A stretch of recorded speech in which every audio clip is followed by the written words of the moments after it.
In this video, we'll discuss the Siege of Budapest, Hitler's last stronghold on the Eastern Front. Before delving into the battle itself, it's important to understand the context of how Budapest became a battlefield in 1944. In mid-1944, Hungary was attempting to exit the war after suffering massive losses against the Red Army. Hungarian regent Nicholas Horthy sought a separate peace with the Allies, but Adolf Hitler, fearing the defection of a crucial ally, launched Operation Margaret in March 1944, occupying the country and establishing a puppet government led by the fascist Arrow Cross Party. With the Soviet offensive pushing Axis forces westward, Budapest became a vital strategic target for the Soviets, who wanted to consolidate their presence in Eastern Europe and open the way to Vienna and Berlin. On one side, the Axis forces in the city included approximately 79,000 soldiers, a mix of German and Hungarian troops supported by 489 artillery pieces and only 125 tanks. These troops were under the command of Waffen-SS General Karl Pfeffer Wildbrew, who was responsible for the city's defense. On the other side, the Red Army, led by Marshals Rodion Malinovisk and Fodor Topwin, mobilized approximately 177,000 men and 1,000 artillery pieces to surround the city. Also participating in the offensive were Romanian forces, fighting alongside the Soviets after switching sides in 1944. Regarding the Siege of Budapest, one of the greatest tragedies of this battle was Adolf Hitler's insistence on maintaining the city as a fortress, or Festung, declaring that it must be defended to the last man. The reality, however, was that the Axis forces inside Budapest were ill-equipped to handle a prolonged siege. From the Soviet perspective, the encirclement was part of a larger strategy, the Budapest Offensive, which aimed to secure control of the Hungarian capital and then pave the way for subsequent offensives toward Vienna and, ultimately, Berlin. Stalin, in particular, wanted a decisive victory in Budapest before the Yalta Conference, which would take place in February 1945. Demonstrating strength in front of the Western Allies was crucial. The Soviet plan to encircle Budapest was conceived quickly and efficiently. The offensive began in October 1944, and the central idea was to completely isolate the city from the German and Hungarian forces located further west. The objective was to cut all communication and supply lines, suffocating the Axis forces within the city. With approximately 177,000 soldiers and over 1,000 artillery pieces, Soviet forces were superior in numbers and equipment. They adopted a classic encirclement strategy, advancing from multiple directions, utilizing forces from the 2nd and 3rd Ukrainian fronts and the Allied Romanian armies. A crucial turning point was the capture of the road linking Budapest to Vienna on December 26, 1944, concluding the siege of the city and trapping more than 30,000 German troops and approximately 37,000 Hungarians, as well as 800,000 civilians. The use of heavy artillery and coordinated infantry and tank attacks was central to Soviet strategy. They advanced slowly, neighborhood by neighborhood, using concentrated attacks on strategic areas such as munitions factories and supply points. On the Axis side, the strategy was much more reactive. With Hitler refusing to authorize any withdrawal, German and Hungarian forces inside Budapest were forced to prepare for a defense to the last man. General K. Fair Wildenberg of the Waffen-SS was in charge of the defense. He had under his command approximately 79,000 soldiers, including elite SS divisions and Wehrmacht units, as well as Hungarian troops. The Axis defense strategy focused on utilizing the mountainous terrain of Buda, on the west side of the Danube River. This hilly part of the city offered strategic advantages for artillery and high-altitude defenses, where defenders could delay the Soviet advance. Pest, to the east of the river, is flat and more vulnerable to attack, making a sustained defense impossible. The city was divided into sectors, each of which was to be defended to the death. The destruction of the bridges over the Danube was also part of the Axis strategy to slow the Soviets and prevent them from utilizing the connections between Pest and Buda. However, this destruction also meant the loss of a retreat route. The battle unfolded in two main phases. The first was the encirclement and isolation of the city, and the second was the intensive urban fighting that followed.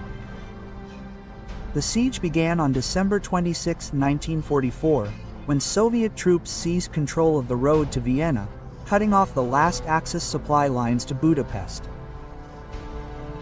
More than 30,000 German soldiers and 37,000 Hungarians, along with hundreds of thousands of civilians, were now trapped in the city. The German command refused to evacuate, insisting that the city be defended to the last man.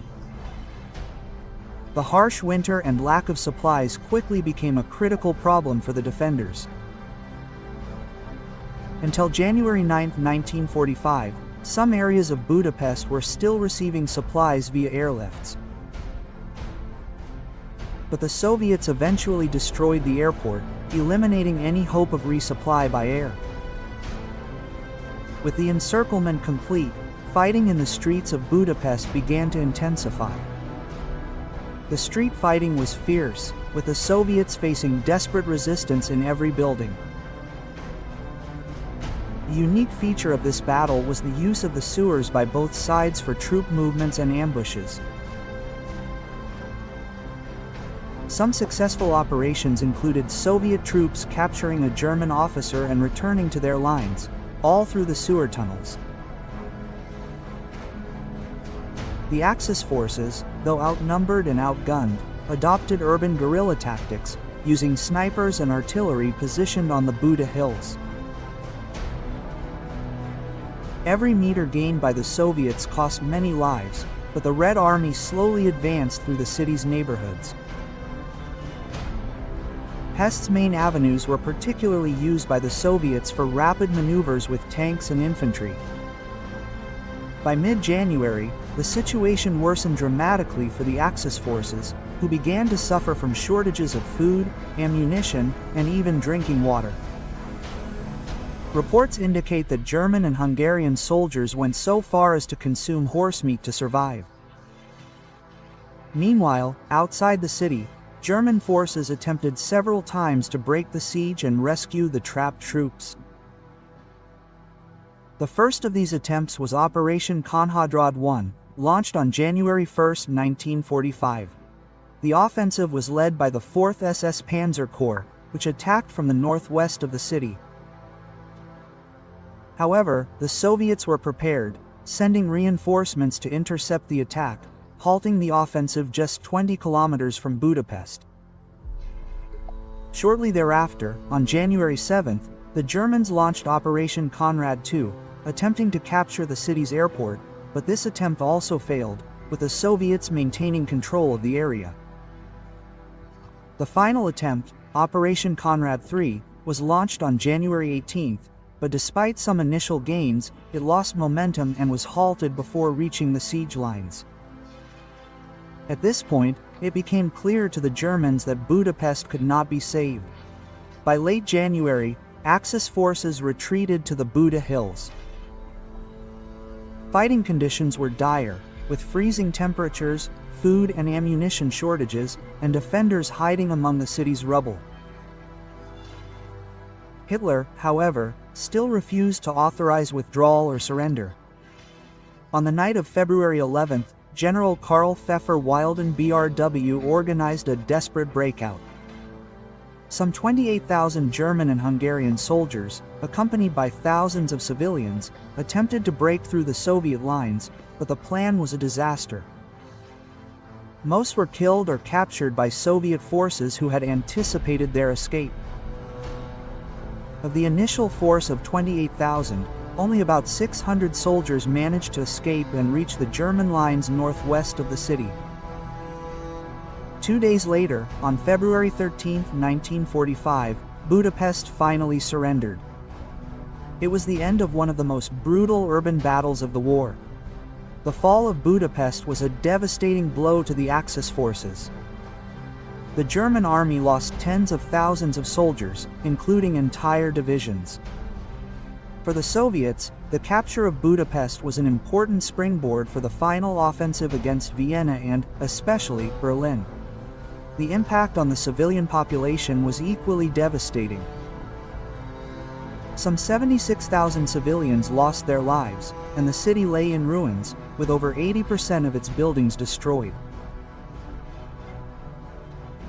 This siege, often compared to Stalingrad for its brutality and the suffering it inflicted, demonstrated the relentless violence of warfare on the Eastern Front and sealed Hungary's fate as a Soviet satellite in post-war Europe.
Cheese!